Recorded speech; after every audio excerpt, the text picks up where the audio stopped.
এবার ওমর রাদিয়াল্লাহু আনহু যখন তিনি মনে মনে ভাবছেন যে সত্যি সত্যি আব্দুল্লাহর বেটা মুহাম্মদ সাল্লাল্লাহু আলাইহি ওয়াসাল্লাম তিনি একজন কবি, যখন পিছনে দাঁড়িয়ে মনে মনে এই কথা ভাবতেছেন, তখন ওমর রাদিয়াল্লাহু আনহুর এই কথা ভাবার সময় আল্লাহর নবী যে আয়াতগুলো তেলাওয়াত করতেছেন অটোমেটিক্যালি এই জায়গায় চলে আসলো কি, ইন্নাহু লাকাওসুলিন কারীম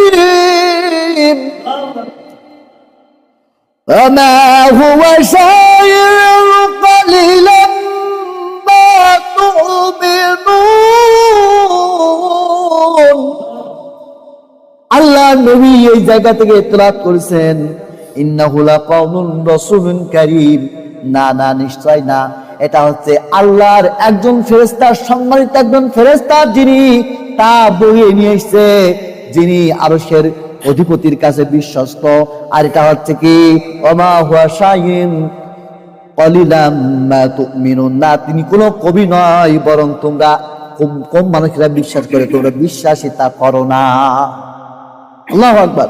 ওমর রাদিয়াল্লাহু আনহু ভাবছেন আশ্চর্যের কথা, আমি পিছন থেকে ভাবতেছি আর তিনি নামাজের মধ্যে আমার কথাগুলোর জবাব দেয়, তাহলে কথাগুলো কত সুন্দর তিনি ভাবতেছেন।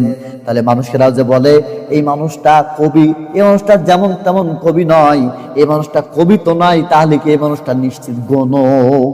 কি এই মানুষটা গণক হয়ে গেছে? তা না হলে এই মানুষটা সামনে নামাজ পড়ে, আমি পিছনে ভাবি তিনি আমার উত্তর দেয় কি করে?